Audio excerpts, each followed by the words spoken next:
പുതിയ വീഡിയോയിലേക്ക് എല്ലാവർക്കും സ്വാഗതം. നമ്മളെല്ലാവരും വ്യായാമം ചെയ്യുന്നത് വ്യായാമത്തിന്റെ പ്രയോജനങ്ങൾ ലഭിക്കാൻ വേണ്ടിയാണ്. വ്യായാമത്തിന്റെ പ്രയോജനങ്ങൾ നന്നായിട്ട് ലഭിക്കണമെങ്കിൽ നമ്മൾ വ്യായാമത്തിൽ മാത്രം ശ്രദ്ധിച്ചാൽ പോരാ. വ്യായാമത്തിന് മുൻപും വ്യായാമത്തിന് ശേഷവും കഴിക്കുന്ന ആഹാര പദാർത്ഥങ്ങൾ കൂടി ശ്രദ്ധിക്കേണ്ടിയിരിക്കുന്നു. നമ്മൾ എന്തെങ്കിലും ആഹാരം വ്യായാമത്തിന് മുമ്പോ വ്യായാമത്തിന് ശേഷമോ കഴിച്ചാൽ പോരാ. ചില ആഹാര സാധനങ്ങൾ നമ്മൾ സെലക്ട് ചെയ്ത് കഴിക്കേണ്ടിയിരിക്കുന്നു. അതിനെപ്പറ്റിയാണ് നമ്മൾ ഇന്ന് പ്രധാനമായിട്ടും ചർച്ച ചെയ്യുന്നത്. അതിനു മുൻപായിട്ട് നമുക്ക് ചില പൊതു നിർദ്ദേശങ്ങളുണ്ട് വ്യായാമം ചെയ്യുമ്പോൾ നമ്മൾ ചെയ്യേണ്ട ചില കാര്യങ്ങളെപ്പറ്റി, പ്രത്യേകിച്ച് ഭക്ഷണവുമായിട്ട് ബന്ധപ്പെട്ടത്.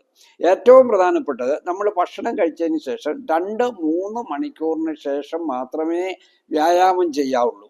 അതായത് വ്യായാമവും ആഹാരവും തമ്മിൽ ഏറ്റവും കുറഞ്ഞത് 1 മണിക്കൂറെങ്കിലും ഗ്യാപ്പ് വേണം എന്നാണ് വിദഗ്ധർ പറയുന്നത്. അങ്ങനെ ഒരു ഗ്യാപ്പ് കിട്ടിയാൽ മാത്രമേ നമ്മൾ കഴിക്കുന്ന ഭക്ഷണം നല്ലപോലെ ദഹിക്കുകയുള്ളൂ. നമുക്ക് ഭക്ഷണത്തിൽ നിന്നുള്ള എനർജിയും മറ്റു പോഷകങ്ങളും നമ്മുടെ ശരീരത്തിന് വ്യായാമത്തിന് വേണ്ടി ലഭിക്കുകയുമുള്ളൂ. പിന്നെ നമ്മൾ ഏതെല്ലാം ആഹാരങ്ങളാണ് കഴിക്കേണ്ടത് എന്നത് പ്രധാനമായിട്ടും നിശ്ചയിക്കുന്നത് 3 കാര്യങ്ങളാണ്. 1, വ്യായാമത്തിന്റെ സ്വഭാവം. 2, വ്യായാമത്തിന്റെ തീവ്രത. 3, എത്ര സമയം നമ്മൾ വ്യായാമം ചെയ്യുന്നു എന്നുള്ളതാണ്. വ്യായാമത്തിന്റെ സ്വഭാവം എന്ന് പറയുമ്പോൾ വ്യായാമം പലതരത്തിലുള്ള വ്യായാമം ഉണ്ട് എന്ന് നിങ്ങൾക്ക് എല്ലാവർക്കും അറിയാം.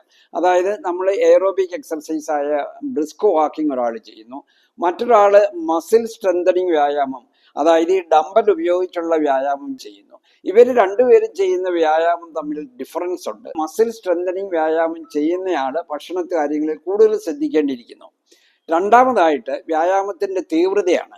ഒരാൾ 45 മിനിറ്റ് ബ്രിസ്ക് വാക്കിംഗ് ചെയ്യുന്നു, മറ്റൊരാളാണെങ്കിൽ 45 മിനിറ്റ് ഓടുന്നു എന്ന് വിചാരിക്കുക.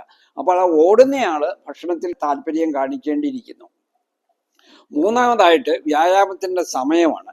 അതായത് ഒരാൾ 45 മിനിറ്റ് ബ്രിസ്ക് വാക്കിംഗ് ചെയ്യുന്നു, അതേ സമയത്ത് മറ്റൊരാൾ 2 മണിക്കൂർ ബ്രിസ്ക് വാക്കിംഗ് ചെയ്യുന്നു. അവിടെ സമയം കൂടുതലായിട്ട് വ്യായാമത്തിന് വേണ്ടി വിനിയോഗിക്കുന്നു. അപ്പോൾ അവിടെ ഭക്ഷണത്തിൽ കൂടുതൽ കാര്യങ്ങൾ ശ്രദ്ധിക്കേണ്ടിയിരിക്കുന്നു. അപ്പോൾ ഇനി നമ്മൾ ഏതെല്ലാം ഭക്ഷണ സാധനങ്ങളാണ് ഏതെല്ലാം വ്യായാമം ചെയ്യുമ്പോൾ സെലക്ട് ചെയ്യേണ്ടത് എന്ന് കൂടി നമ്മൾ മനസ്സിലാക്കണം. വളരെ പ്രധാനപ്പെട്ട ഒരു വ്യായാമം നമ്മൾ ഈ മസിൽ സ്ട്രെങ്തനിങ് വ്യായാമമാണ്. ജിമ്മിലൊക്കെ ചെയ്യുന്ന ഡംബൽ എടുത്തുള്ള വ്യായാമം, അല്ലെ ഭാരം എടുത്തുള്ള വ്യായാമം, അത് മസിൽ നമുക്ക് ഡെവലപ്പ് ചെയ്യാൻ വേണ്ടിയുള്ള പ്രധാന വ്യായാമങ്ങളിൽ ഒന്നാണ്. അപ്പോൾ ഇങ്ങനെ മസിൽ സ്ട്രെങ്തനിങ് വ്യായാമം ചെയ്യുമ്പോൾ നമ്മുടെ പേശികളിൽ ചില ടയർ ഉണ്ടാവും, അതായത് ചെറിയ പരുക്കുകൾ ഉണ്ടാവും. നമുക്ക് ആ പരുക്കുകൾ റിപ്പയർ ചെയ്യുക. റെസിസ്റ്റൻസ് വ്യായാമം ചെയ്യുന്നവര് പ്രോട്ടീൻ കൂടുതലായിട്ട് അവരുടെ ആഹാരത്തിൽ ഉൾപ്പെടുത്തേണ്ടിയിരിക്കുന്നു. ഒന്നെങ്കിൽ നമുക്ക് പ്രീ വർക്കൗട്ടായിട്ട് കൂടുതൽ പ്രോട്ടീൻ കഴിക്കേണ്ടിയിരിക്കുന്നു, അല്ലെങ്കിൽ പോസ്റ്റ് വർക്കൗട്ടായിട്ട് കൂടുതൽ പ്രോട്ടീൻ അവർ കഴിക്കേണ്ടിയിരിക്കുന്നു. വർക്കൗട്ട് ചെയ്യുന്നതിന് 1 മണിക്കൂർ മുമ്പ് പ്രോട്ടീനുള്ള ആഹാരം കഴിക്കുന്നതാണ് തീർച്ചയായിട്ടും നല്ലത്. പ്രോട്ടീൻ കൂടുതലായിട്ടുള്ള ആഹാരം കഴിക്കേണ്ടതിൻ്റെ ആവശ്യകത 2 കാര്യങ്ങളാണുള്ളത്. ഒന്ന്, ഞാൻ ആദ്യം സൂചിപ്പിച്ച പോലെ ഈ മസിൽ സ്ട്രെങ്തനിങ് വ്യായാമം ചെയ്യുമ്പോൾ പേശികളിൽ ചെറിയ പരുക്കുണ്ടാകുന്നു. ആ പരുക്ക് റിപ്പയർ ചെയ്യാൻ നമുക്ക് പ്രോട്ടീൻ ആവശ്യമായിട്ടുണ്ട്. രണ്ടാമതായിട്ട് ഈ മസിൽ സ്ട്രെങ്തനിങ് വ്യായാമം പേര് സൂചിപ്പിക്കുന്ന പോലെ മസിൽസിന്റെ വലിപ്പം അല്ലെ മസിൽസിന്റെ മാസ് കൂട്ടാൻ വേണ്ടിയാണ് പ്രധാനമായിട്ടും ചെയ്യുന്നത്. അപ്പോൾ ഈ മസിൽസിന്റെ മാസ് കൂട്ടണമെങ്കിൽ നമുക്ക് കൂടുതൽ പ്രോട്ടീൻ വേണം. ജിമ്മിൽ പോകുന്ന പലരും പ്രോട്ടീനു വേണ്ടി കൂടുതലും ആശ്രയിക്കുന്നത് പ്രോട്ടീൻ പൗഡറിനെയാണ്. പോഷക വിദഗ്ധർ പറയുന്നത് നമ്മുടെ ശരീരത്തിന് പ്രോട്ടീൻ പൗഡർ ആവശ്യമില്ല, നമുക്ക് നാച്ചുറൽ ആയിട്ടുള്ള പ്രോട്ടീൻ ലഭിക്കുകയാണ് ഏറ്റവും നല്ലത്. അപ്പോൾ നാച്ചുറൽ ആയിട്ടുള്ള പ്രോട്ടീൻ ആണെങ്കിൽ ആനിമൽ പ്രോട്ടീനും ഉണ്ട്, വെജിറ്റബിൾ പ്രോട്ടീൻസും ഉണ്ട്.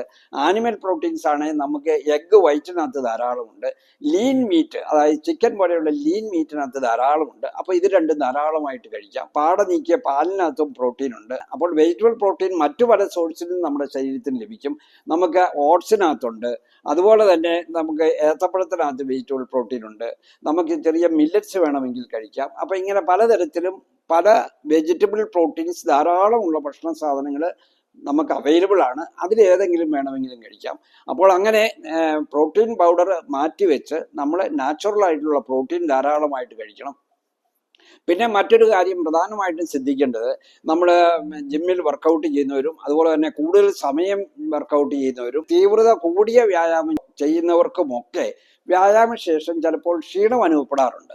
അപ്പോൾ ആ ക്ഷീണം മാറ്റാൻ വേണ്ടി നമ്മൾ ചില ഭക്ഷണ സാധനങ്ങൾ സെലക്ട് ചെയ്ത് കഴിക്കേണ്ടിയിരിക്കുന്നു. ഒന്നെങ്കിൽ അവർക്ക് ബീറ്റ്റൂട്ട് ജ്യൂസ് വേണമെങ്കിൽ കുടിക്കാം വ്യായാമശേഷം. അതുപോലെ തന്നെ അവർക്ക് വാട്ടർ മെലോൺ, തണ്ണിമത്തൻ ഏറ്റവും നല്ലതാണ്. അതിനകത്തെ വാട്ടർ കണ്ടന്റ് ഏതാണ്ട് 92%. അപ്പോൾ നമുക്ക് നിർജ്ജലീകരണം അല്ലെങ്കിൽ ഡീഹൈഡ്രേഷൻ ഉണ്ടാകാതെ ഇരിക്കാനും ഈ വാട്ടർ മെലോൺ ജ്യൂസ് വളരെ നല്ലതാണ്. മറ്റു പല പോഷകങ്ങളും അതിനകത്തുണ്ട്. പിന്നെ നമുക്ക് തൈര് ചേർത്ത സ്മൂത്തി വേണമെങ്കിൽ കഴിക്കാം. ഏത്തപ്പഴം കൊണ്ടുള്ള സ്മൂത്തി വേണമെങ്കിൽ കഴിക്കാം. വേണമെങ്കിൽ ഒരു ഏത്തപ്പഴം തന്നെ വേണമെങ്കിൽ കഴിക്കാം. നമുക്ക് ഫ്രൂട്ട് ജ്യൂസ് വേണമെങ്കിൽ കഴിക്കാം. പിന്നെ അല്ലെങ്കിൽ നമുക്ക് ലെമൺ ജ്യൂസ് വേണമെങ്കിൽ കഴിക്കാം. അങ്ങനെ പല പാനീയങ്ങളും ലഘു ഭക്ഷണങ്ങളും നമുക്ക് നമ്മുടെ ക്ഷീണം മാറ്റാൻ ഉപകരിക്കുന്നവയാണ്. അപ്പോൾ ഇങ്ങനെ ഭക്ഷണ പദാർത്ഥങ്ങളിൽ പലതും നമ്മൾ സെലക്ട് ചെയ്ത് കഴിക്കേണ്ടിയിരിക്കുന്നു. അപ്പോൾ നമുക്ക് പ്രീ വർക്കൗട്ടായിട്ടും അതുപോലെ തന്നെ പോസ്റ്റ് വർക്കൗട്ടായിട്ടും ഏതെല്ലാം ആഹാര സാധനങ്ങളാണ് നമ്മൾ കഴിക്കേണ്ടത്, ഏതെല്ലാം ആഹാര സാധനങ്ങൾ കഴിച്ചാലാണ് നമുക്ക് വ്യായാമത്തിൻ്റെ മുഴുവൻ പ്രയോജനങ്ങൾ ലഭിക്കുന്നത് എന്നതിനെപ്പറ്റി ഒരു ഐഡിയ നിങ്ങൾക്ക് കിട്ടിയെന്ന് ഞാൻ വിശ്വസിക്കുന്നു. അപ്പോൾ ഈ കാര്യങ്ങൾ നിങ്ങൾ മാക്സിമം ഷെയർ ചെയ്യുക. എൻ്റെ ചാനൽ സബ്സ്ക്രൈബ് ചെയ്തിട്ടില്ലെങ്കിൽ സബ്സ്ക്രൈബ് ചെയ്യുക. മറ്റൊരു വീഡിയോയുമായി നമുക്ക് വീണ്ടും കാണാം.